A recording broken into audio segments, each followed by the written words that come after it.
Hey, before we get into the podcast today, just wanted to remind you that you can be a member of Cinemasins at Patreon. Join the Sin Club, I think is what we're saying now. Join the Sin Club.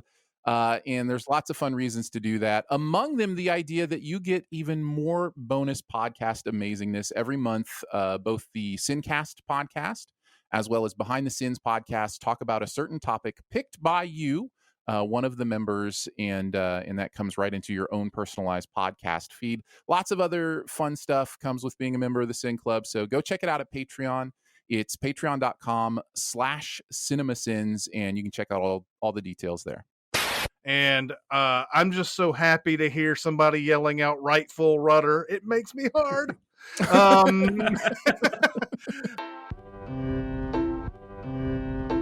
Welcome to SinCast, presented by Cinemasins.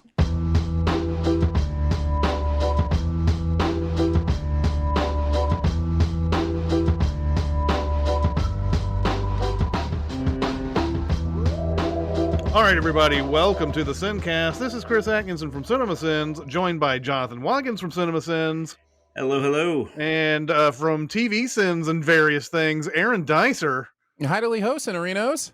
Is on here for a minipod of Greyhound, the new Tom Hanks movie that is only on Apple Plus. Yeah, was supposed to be a theatrical release in June, and Apple Plus bought it for a pretty penny. It's weird. I had not heard of this, although I didn't pay much attention to the summer schedule before COVID and everything. So I've told Jonathan this many times. I've had no idea what was supposed to come out and what was just a streaming VOD thing and whatever. And this movie clearly, I mean, there was no way this was just like some, hey, we just kind of did this project, let's come out with this on VOD. There's no way this movie was that. But I didn't realize it was supposed to come out in June. Anyway, it's on Apple Plus. I watched this on an iPhone. This is the first time I've ever watched a big movie release on an iPhone, and it wasn't bad. It wasn't bad. It wasn't the best way to experience a movie like this, but it wasn't bad. I was immersed. So that's how it goes. Yeah, we had like varying degrees of. I think we covered the gamut, didn't we? You watched it on your phone. Jonathan watched it on his computer, and I watched it on my, 77-inch TV. So we kind of covered the gamut of experiencing this, which I think is valid because people are going to be experiencing this in all those different ways. It's kind of the new normal, So I just like that. That's the gamut, though. It's phone, computer, or 77. Right. Don't watch it on a 40-inch. Right. No, nobody's doing that. If you're doing that, watch it on a phone. Either your iPhone or a 77-inch TV. That's pretty much what it comes down to.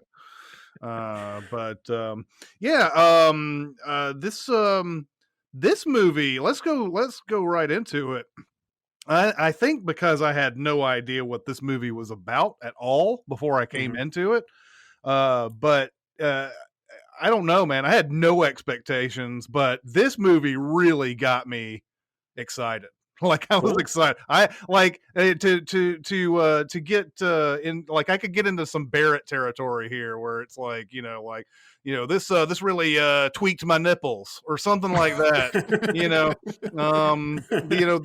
The movie is an hour and a half, and it's just full blown intensity on the high seas during World War II.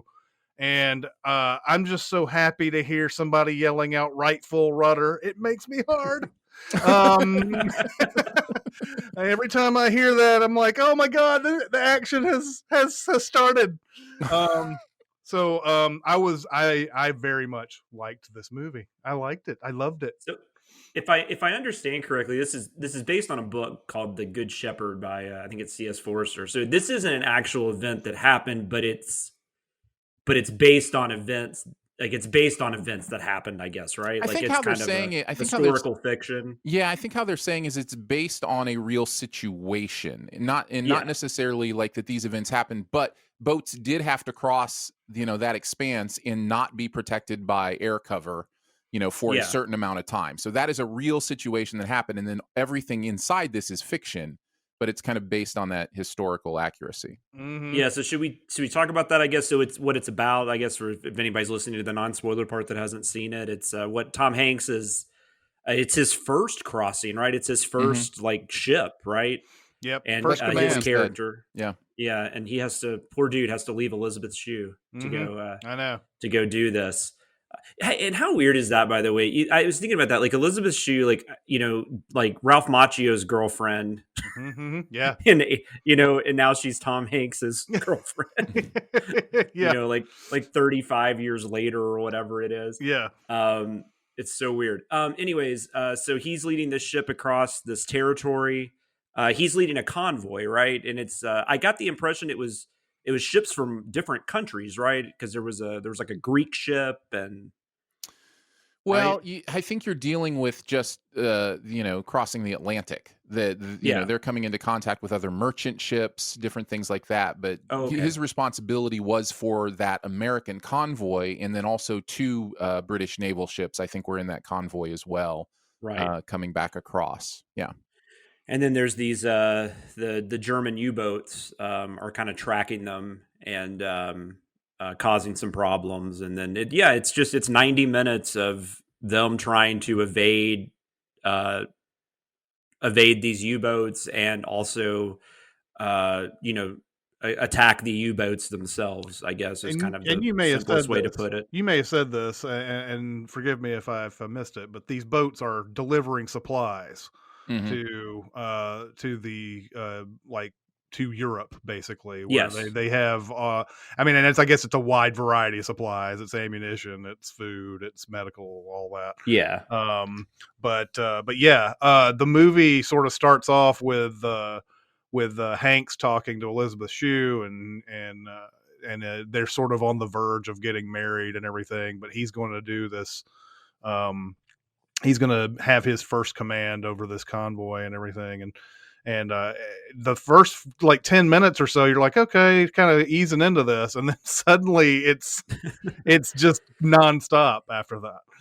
It's like he gets served breakfast, and then he's about to reprimand a couple guys that got in a fight, and then all of a sudden it's just like shit hits the fan. And they were arguing all over we're Silver doing for the Surfer next again, 80 like they minutes. always do. They're arguing over the Silver Surfer. That's the common naval argument. Yeah, I wanted to jump off. Quentin Tarantino was brought in to write some of this, right? Yeah, that's what I've heard. I wanted to jump off what you said, Chris, because I had very similar feelings.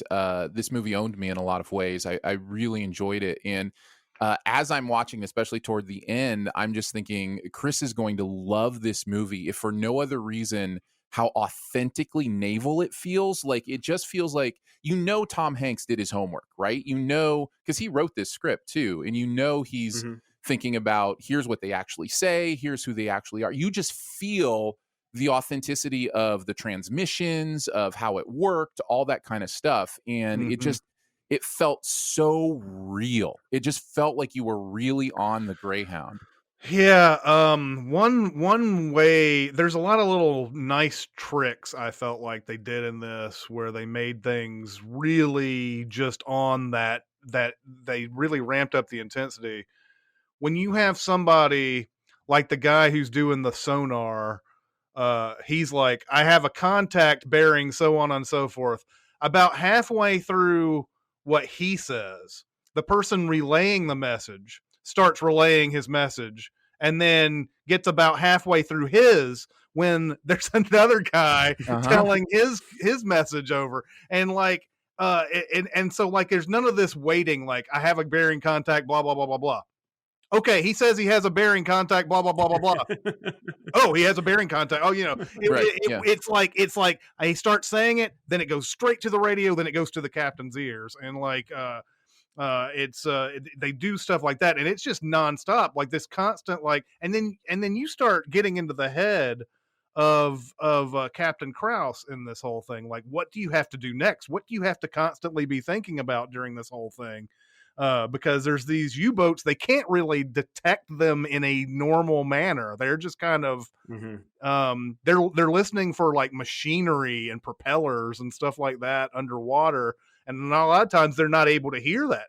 that type of thing. They'll hear a message from one of the ships saying, we got a contact somewhere, and then they try to detect it, and they can't really do it from their position.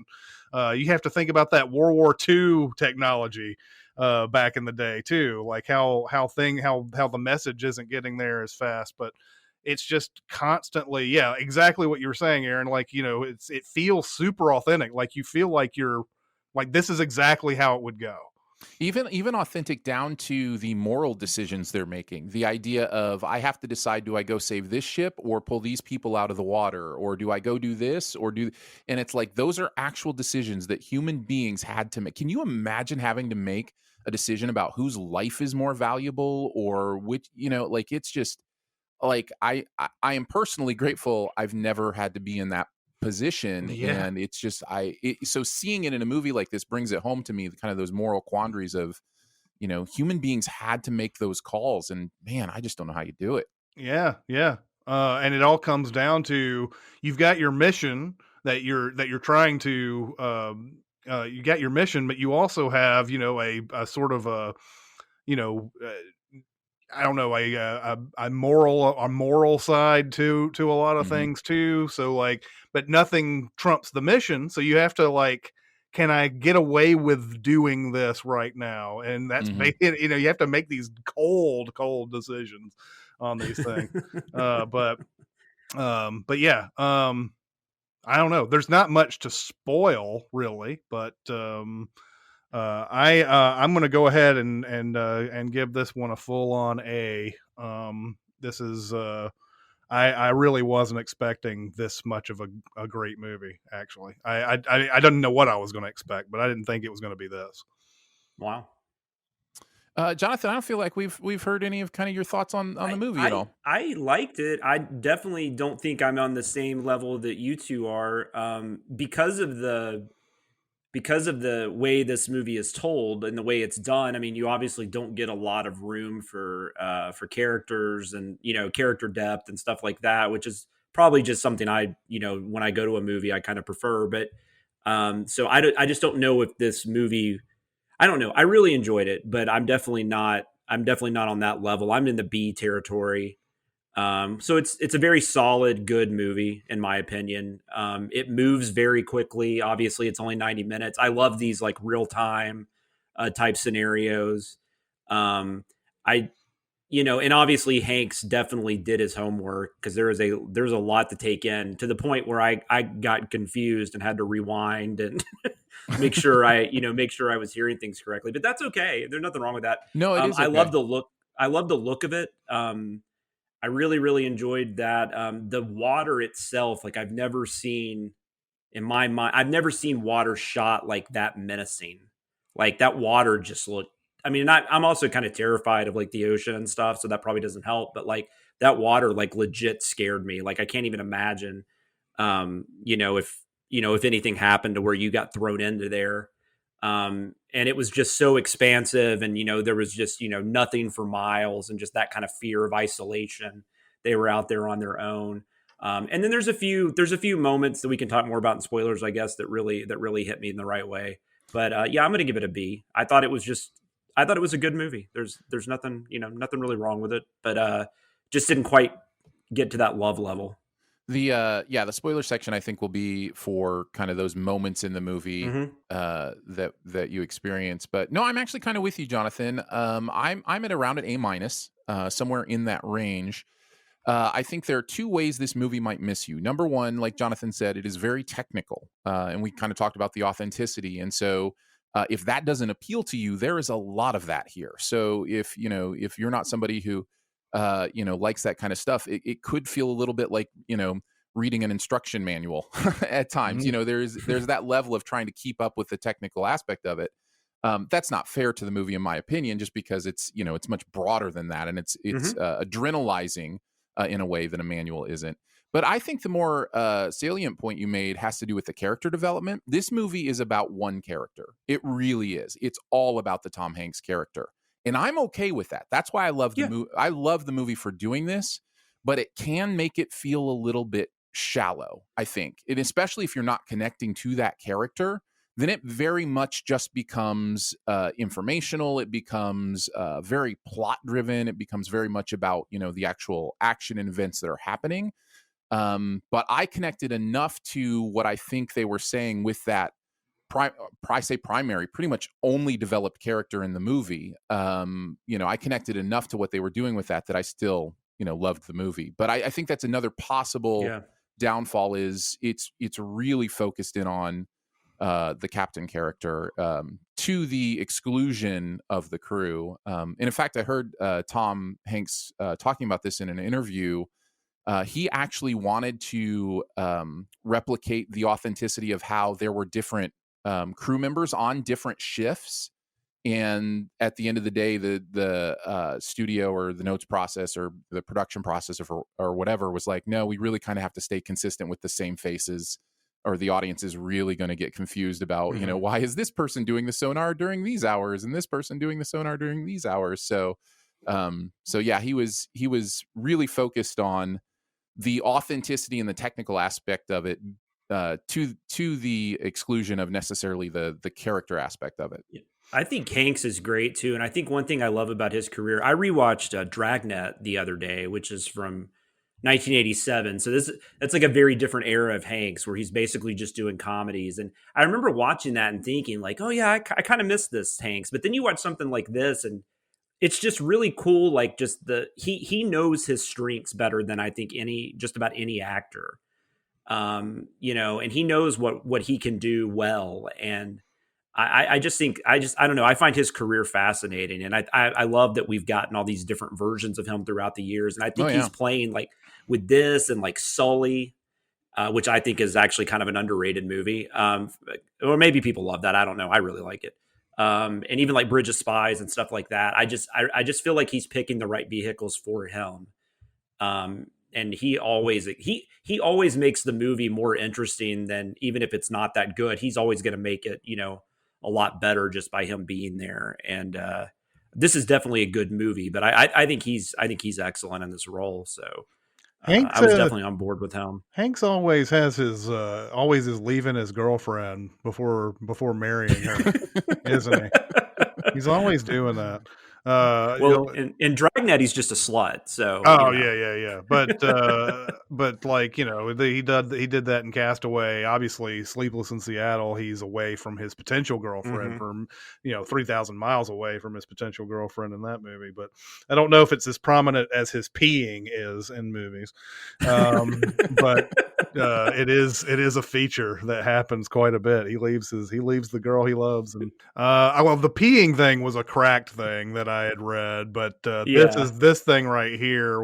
I was like, God, he does this a lot in movies, doesn't he? But let's go on to spoilers. No spoilers! Kevin Spacey is Kaiser Soze. Miss Luke's father is actually Darth Vader. She's the sister and the daughter. They just No. I'm reading the books. There's not much. But I do want to address this whole thing about the character development, because that was one thing that I was noting during this whole thing, and I just realized like halfway through it that I was glad that they didn't do this. Sure. Mm-hmm. Yeah.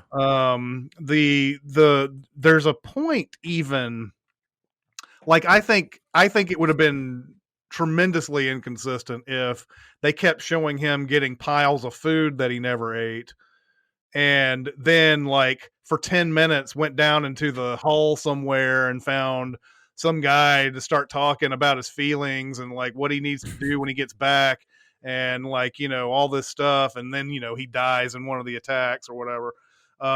If they had spent time on that, then you would have never gotten. The movie could still be intense, obviously. I mean, it could still be a Crimson Tide or a Hunt for October or something like that. But like, I felt like this movie just wanted to, as soon as the intensity was ramped up, it didn't want to release that, because the whole time this guy can't even eat. And every time he's considering eating, he's like, but you can see it on his face, but what happens if something happens?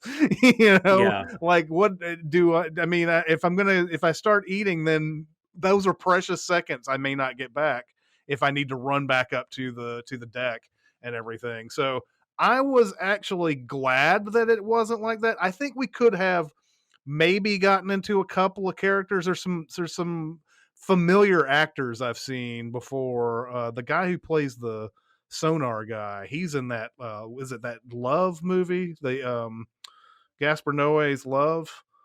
Oh, maybe. He's in a I lot haven't of seen that. stuff. Let me see if I can find him. But anyway, but yeah, there's a few people that you might recognize, and you might say, "All right, I'd like to learn more." But I just found myself just caught up in the action of everything. If there was anything about the action that I wish it had done more of, it's the final attack where they show they'll show a missile getting shot and another missile getting shot, and Hanks has to figure out how to maneuver the boat in between the two rockets or whatever. And when he says right full rudder or left full rudder, we see what the ship does at the time and everything. The only time it really ever does that is in that final action scene. Everything else is kind of like, okay, well, I can assume he's turning right when he says that, but there are a lot of things. There are a lot of naval terms that I've never understood what they mean and everything. And I guess I got to go and find a glossary of them at some point. But when somebody says right full rudder and then then they're like, do this, and it's like that seems to contradict the right full rudder that I just heard. Maybe it doesn't, but I couldn't picture it. But when they did that last big one where he's like maneuvering that ship through the nuclear, well, not the nuclear, but the torpedoes. The torpedoes. I'm trying to find the right word because people get pissed off when you say rockets or missiles or torpedoes, and it's the wrong one. Yeah, he's trying to avoid the torpedoes. You see it on screen, and they have these wide shots, these beautiful wide shots of you. You can actually see the trail of the torpedo in the water. Yeah, that was fun. And you can see the ship, and you can see his perspective as he sees like one barely miss, and then he knows that there's another one coming another way, and he's like, okay, now I've got to do it this way. Now that one's gone, and stuff like that. So I love that type of stuff. I will say I found that I forgot to mention that when I was talking about the shooting of the movie. I loved that effect, like whatever they used to do that, which I'm sure is just computers. But I found that a lot more. Not to knock other older submarine thrillers that I love, like Das Boot or Hunt for Red October. But I found that more effective than the underwater shot of the torpedo, and then it cuts back to the ship, and then it cuts back to the torpedo. I just thought that was cool. Plus, that worked with the way the movie was moved, because the movie was just, the way the movie chose to tell its story, where everything was very quickly moving and progressing. If they had been doing a bunch of cutbacks, I don't think it would have worked as well. And I think Aaron said better what I meant to say. Like, the movie is not trying to develop characters, and so that's fine. I think the technical aspect of it is what bogged me down at times. But I will say, because of this movie, I probably learned a lot more about that type of situation than I would have ever known, because it kind of encouraged me to like look up things like you were talking about and stuff like that. But even though there's not strictly character development, there are these really good character moments. I think the food is a really cool, ongoing thing. And you got to get to know the character of the cook. Or I don't know if he's the cook, but he's the one serving him the food. Yeah, he's the head chef or whatever. Yeah, I don't remember. Cleveland, yeah. Cleveland. That's right. And then eventually, so you don't see and I think this is really effective too. He gets killed later, and you don't see it. You just find Tom Hanks hears about it. And I think, isn't the way they show it is that a different person brings him food? Yes. I think that's how he finds out. Yeah, and he calls him Cleveland at one point, yeah. Yeah, that too, yeah. And the guy's like, no, I'm whoever. Pitts. Yeah. I thought that was really I thought that was really effective, and it actually kind of got me like, oh no, not Cleveland. Yeah, Like, yeah, this guy I've seen twice, yeah, but he was trying so hard to get him to eat, It's yeah. and very rest for a second. it's very effective. I really had a lot of respect for the way this movie is made. You can tell some choices were made with what they were doing. For instance, it's very much a bottle episode. We don't leave the Greyhound. It's not like we hop onto even other ships in the convoy at all, or into the German U-boats. We are on the Greyhound for this entire movie, and when we're not, we're above it, right? Like we're taken to look from above. At one point, we go up beyond the clouds to see the beautiful aurora borealis, or whatever it would be, above the clouds while all the war is happening beneath, making, these thematic statements with the camera. But for the most part, we are with Tom Hanks, and even not just with the Greyhound, but with Captain Krause. And there are moments where I think we're with the sonar, and Captain Krause isn't necessarily in the room, but they are moments of things that he's learning. So we are in his mind even when we're not in his presence, and it's very effective. And the director is Aaron Schneider, I guess, who has done basically one other movie, which was Get Low, 2009. So I found it very impressive. I found the writing very impressive. I think Tom Hanks is dealing very much with the idea. This is almost in some ways a love letter to middle America in some ways. And what I mean by that is there's a lot of religion, there's a lot of praying, there's a lot of kind of that stoic, just do your job, kind of, even at, when trauma is going on around you, you just put your nose down and get it done, kind of work ethic kind of stuff. It's very intentionally about, showing his bloody feet at the end, and the idea that he's been going through all this pain all day, but just hasn't even mentioned it. It's very much about kind of that doing the job it takes to get it done and not complaining about it kind of aesthetic. And those themes are just, littered throughout this. That's Get Low, by the way, is an excellent movie. It's a Robert Duvall film. It's high recommend. But go ahead. Sorry. By the way, that was Carl Glussman, who's in Love, Gaspar Noé's Love. He's also in Nocturnal Animals. He's in Devs. He's the boyfriend at the beginning. Oh, okay. But anyway, here's the thing. I don't think I've talked about this much on the podcast, but there is something about when you were, Aaron, you were talking about how it stayed on the Greyhound the whole time. There is something about seeing tragedy from afar that I find way more effective than, say, the bomb coming off of the plane in Pearl Harbor straight down into the.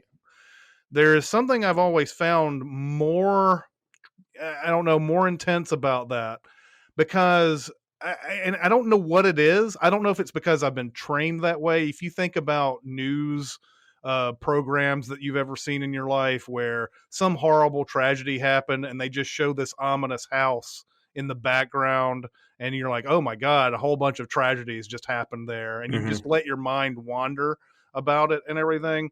I don't know if it's that, or if it's just the fact that that there is this unseen killer that's out there, and that torpedo that blew up that ship that's out in the water could be anywhere right now. And there's something about that. I've never found that, like that a lesser movie certainly would have gotten footage on another ship as it got blown up, and they would have had their big, moment to show in a trailer. But in this, as we see everything Hanks is seeing on this thing, just seeing a ship sort of just blow up off in the distance is way more effective.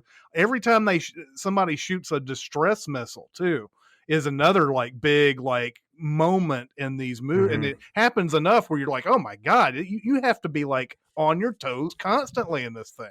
So there was something very effective about that too, keeping it on the Greyhound and not changing locations all over the place was another big plus for this.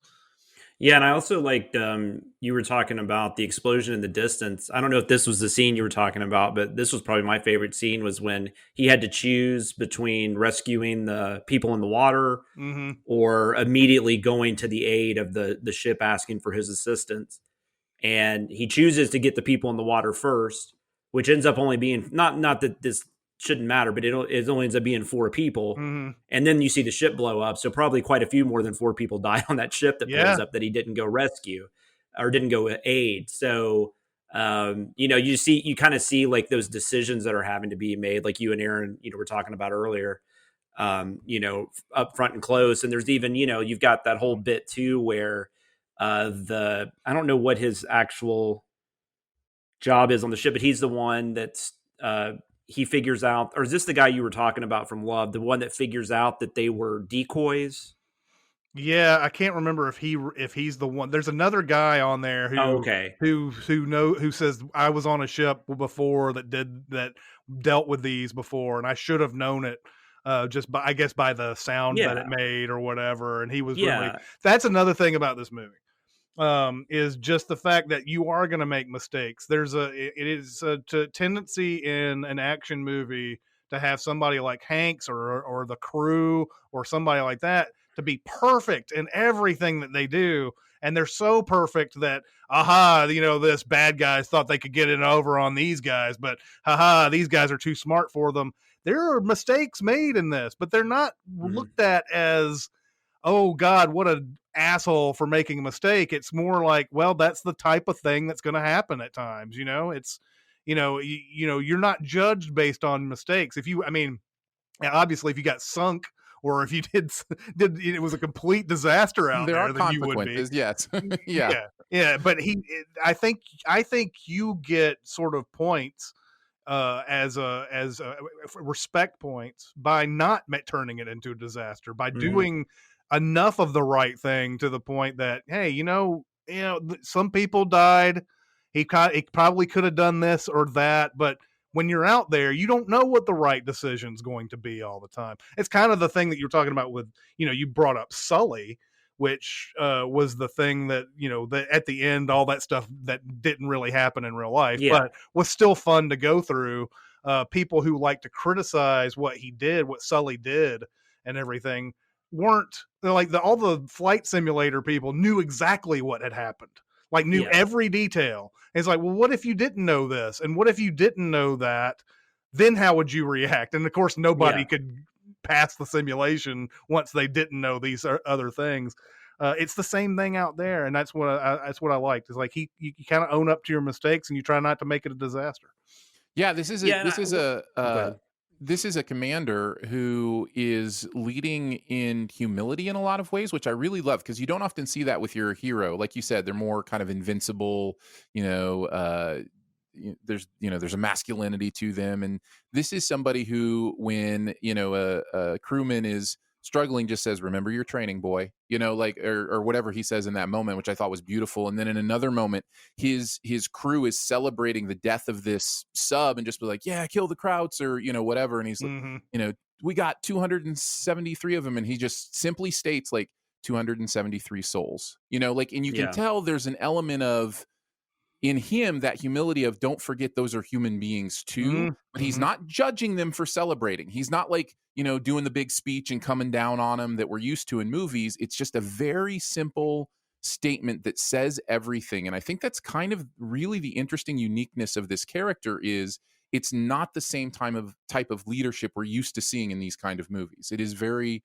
non-judgmental, subdued. It's not speechifying. It's just doing your job. And so, I really like that. One thing I was confused about, though, I did have a question about one thing. I don't know if you guys will know the answer to this, but when the one ship that's sinking has to request permission to abandon ship, I assume that meant they were getting like on lifeboats or something. But I think so. Yeah. And then he's just kind of like, good luck or whatever. But I'm sitting there thinking, but aren't they still in the convoy? Kind of like, they're not like, how are they not in danger still? Oh, they're still in danger. Or would the U-boat not pick them up or something? Because they're so small. I don't think the U-boat's going to worry about them. They're still in danger. Obviously, they need to find something better than lifeboats to get get on. So, but I think that's kind of the point. Is there's so much going on. That, that there's this request to abandon ship, and it's just like, yes, go ahead, but I've got other fish to fry, right now, kind of thing. And then the other thing is that a lot of these ships can't pick up these people either, because they just don't have the room. And That was one of the things that they were talking about with after they saved the 3 people from that one ship. Of course, they lose 3 of their own, like somewhere around that same time and everything, and they dump those 3 guys out into the water and give them the burial and all that. But then I think there's another discussion as to whether or not they're going to put other people on the boat, and they're like, we just don't have the room. There's nowhere to put them, especially after we just took in 3 and everything. So that did come up, but I didn't quite hear which. I don't remember the situation. Yeah, I might have just. I think I just missed that one little conversation because there's so many conversations going on. Yes, there are. That might have been one I missed. Also, I had a question too. Did you guys? So I like that they didn't show the Germans or the U-boat personnel and stuff. I mean, that was perfectly fine. I thought that made it more menacing. What did you guys think about the radio broadcast though? It was a little much. I think it was. I think it's it was probably my least favorite part of the movie, actually. I thought the first time it was kind of like, oh, that's kind of chilling, but then they do it again. It's one of those things where we know they're the villain. We don't need to hear a cackling person over the radio, sort of, taunting them and everything. We don't need to doing hear any full of that. on wolf calls. Yeah, we definitely didn't need that. I mean, it's sort of that whole like, you really want these people to die. I get it. They want you to get on it, but I think the attacks themselves are what gets you into that moment. Yeah. And good God, man, it's been a while since I've actually like physically reacted to movies, but when they do get them, I actually like pump my fist. I don't do that shit. I just don't. Imagine watching this on a 77-inch screen. I know. I will later tonight when Aaron's not at home, but when he's asleep. I mean, you're gonna shoot down to Missouri. I'm gonna just drive down to Missouri and feel free, man. You're welcome. Break in, watch it, and then go back out. I'm like, why is there broken glass? But now watch somebody really break into Aaron's house tonight. Oh my God, that would be the worst. Well, just so any potential intruders know, we do have cameras on all the doors. So good. So somebody who looks suspiciously like Chris came in though. Dude, I was here. I swear. Just watching Greyhound and masturbating on our couch. I don't know what. Look, dude. This is the way. That's how I roll, actually. Yeah. No, you talk about the action in this movie. I did want to mention a couple things because it did a couple things I don't think I'd seen so clearly before.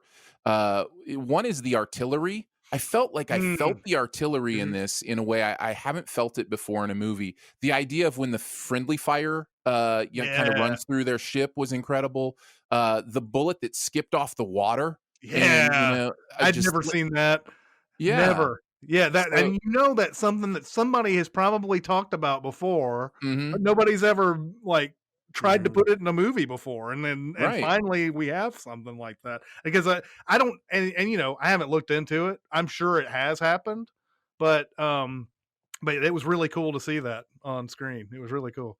So there are a lot. Did you say the torpedo bouncing off the ship too? They just missed it. Yeah, I didn't mention that, but there are a lot of those moments like that where like the torpedo, just kind of nudging off the ship, or where they had to, watch a ship go past them, and is it going to clear? Is it going to clear? Oh, it doesn't quite clear, but it does clear. Like that kind of stuff in this movie, I just found again just so authentic. It just felt so real. Well, and I don't think it's something we just haven't seen it before. Like most of these movies are like, Chris was saying, it's just more of a person.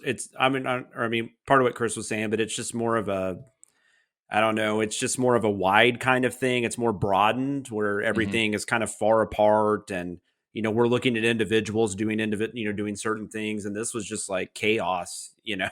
90 minutes of chaos, basically, or I guess 80 minutes by the time everything gets rolling. Yeah. And the sub was exciting. The subs sneaking in under their fire, being close enough to them that they couldn't, get their guns trained on them. That kind of stuff was just really cool. Yeah, to think about something like that, because most of the time we're thinking that the combatants are always in range to shoot each other and everything, but they talk about minimum distances in here when it comes to like sonar and everything like that, and then here, there's a point where they're shooting at them, but they can't angle the gun far enough down to hit them anymore. The other thing too I like is there is sort of a last there's a a last resort moment in here. Everybody is running out of fuel. They don't have enough. They don't have enough fuel to. They have enough fuel to make the trip, but not with U-boats always running around and everything.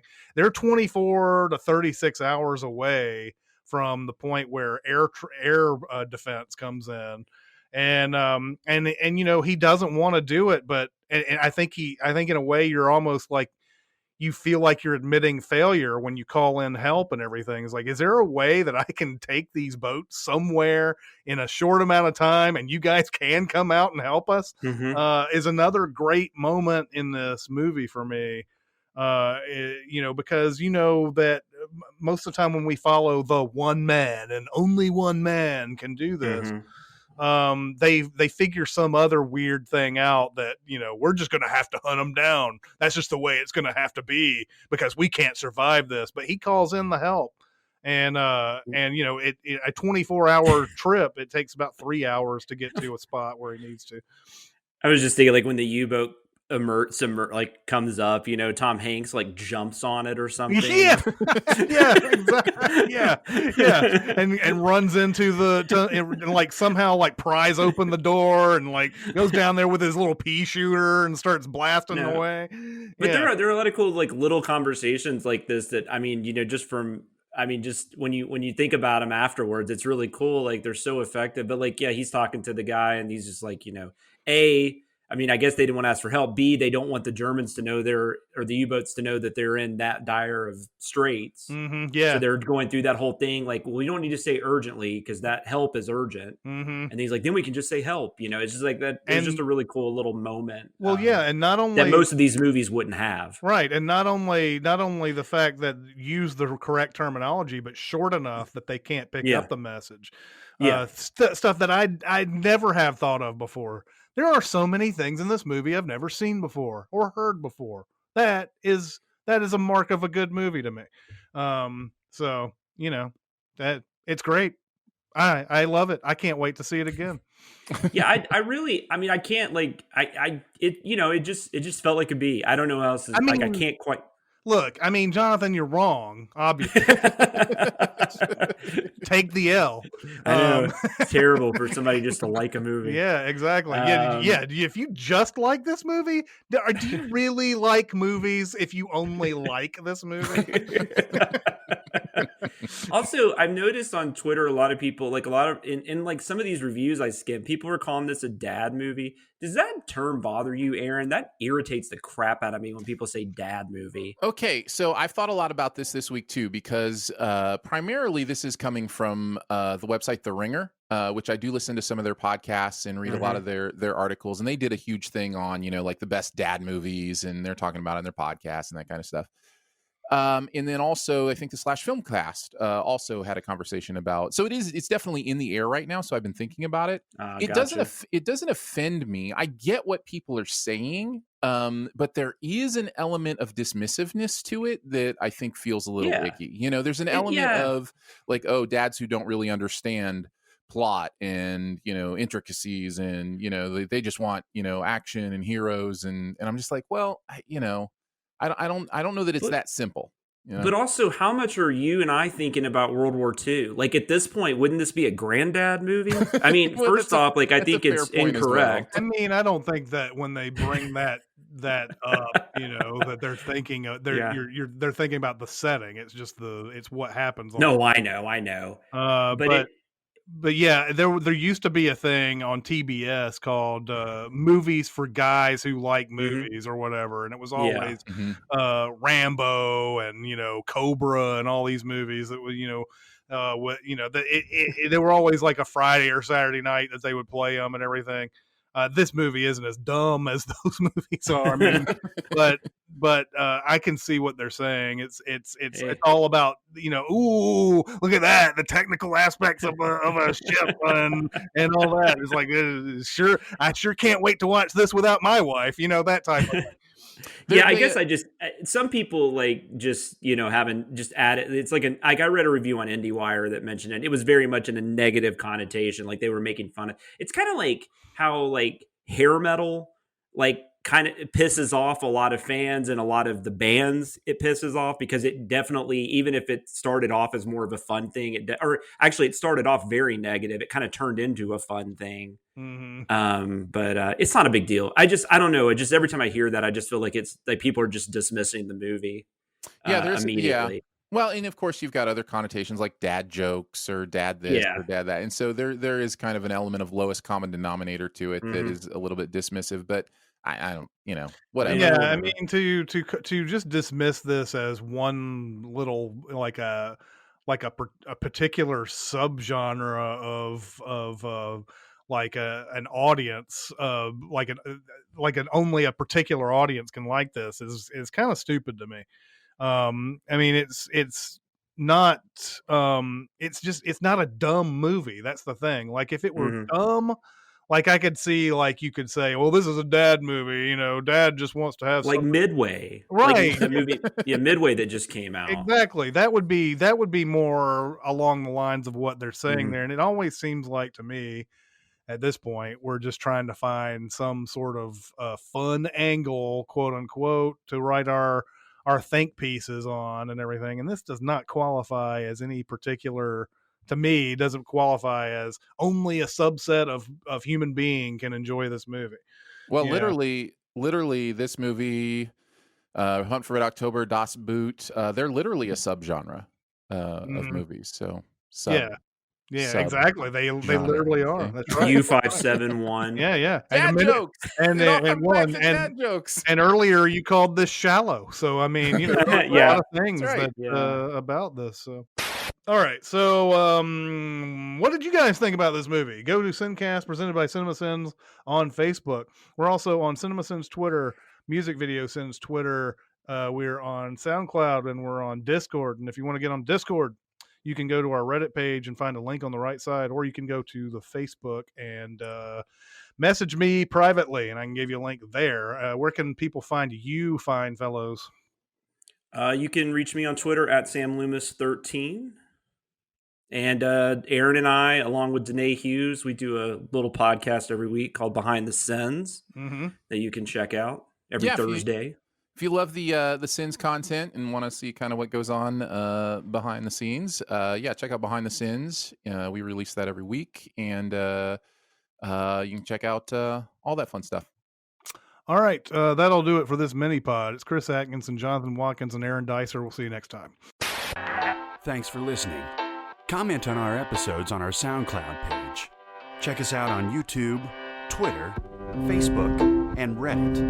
And be sure to visit cinemasins.com.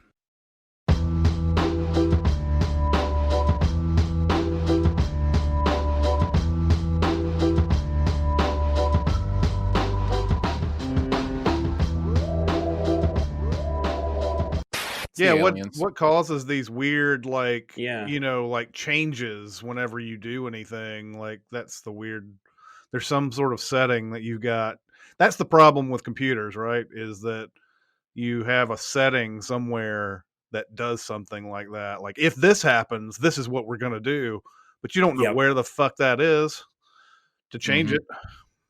Yeah, digital things change. I was watching, in fact, while I was watching Greyhound last week on my system down here with the sound bar and the surround, for whatever reason, I paused it. I went to the restroom or whatever, came back and unpaused it, and it was in stereo instead of 5.1. And I'm just messing. I'm trying to figure out what's going on. Like the sound bar says everything's right. It was just like, for whatever reason, the streaming software was like, nah, we're going to send it in stereo now or whatever. I'm just like, all right, fine. Yeah. Whatever. That'd be really funny if we did Old Guard first and then had Barrett on. Like, hey, let's do Greyhound, guys. Just want to talk about Greyhound now. Like, was I supposed to watch Greyhound? Yeah, man. Wait, didn't he say he hated it, or was he talking about Old Guard? He said he hated Old Guard. Oh, Old I Guard. thought he was talking about Greyhound. He didn't need to even say that. Whenever Barrett says, "I've got shit to say about that," it means he hates That's it. code. There's never there's never been the last time he did that was with Uncut Gems. Yeah. Oh, that's funny. By the Right. way, recently also rewatched Cobra. Totally holds up. Not saying it's not dumb, but it totally holds up. You joke, but I was thinking of maybe I should save this for the other review that we're doing today. Mhm. But no, I'll go ahead and tell you. There are movies that are dumb that I just enjoy. I rewatched Real Steel yesterday. Real Steel is a dumb movie. Like that Yeah. movie is cinnable as all get out. Like But it it's is fun. dumb, but it is It's so fun, much fun. and it also kind of hits the emotions at times, Yeah, right? Like yeah. it's kind of sad. And we Yeah. and we did send that movie. Yeah. So, Yeah, we did. Yeah, we send the shit out of it. But my favorite part in going back to Cobra, my favorite part in Cobra is that when Stallone gets like early on in the movie, he goes home and we're supposed to see like how cool of a guy he is, and he pulls out an old pizza, and it's like there's one slice of pizza in the box, and he uses a fork and knife to cut off one. He uses it's like a machete or something he's got in his fucking pocket. He uses it to cut off one little piece of pizza, and like that's all he eats. It's like never ending story when he's takes a bite of the sandwich and he's like, no, I got to save this. Was that the movie that was supposed to be Beverly Hills Cop? And no. Oh, wait, hold on a second. So I think the Stallone script for Beverly Hills Cop, I think there are things that are in Cobra. I think that's right. yeah, Maybe that's right. It was like Stallone was supposed to be in Beverly Hills Cop, and then stuff happened. So then they made it an Eddie Murphy vehicle, but then they still kept the script and like, let's turn this more into a Stallone thing, and they turned that into Cobra. And it's also based on a book called Fair Game, which was actually made into another movie with Cindy Crawford. Right. And Stallone rewrote so much of the script and stuff and took away. He actually wanted his name put on the book too. Of course. And the author was like, no, we're not doing that.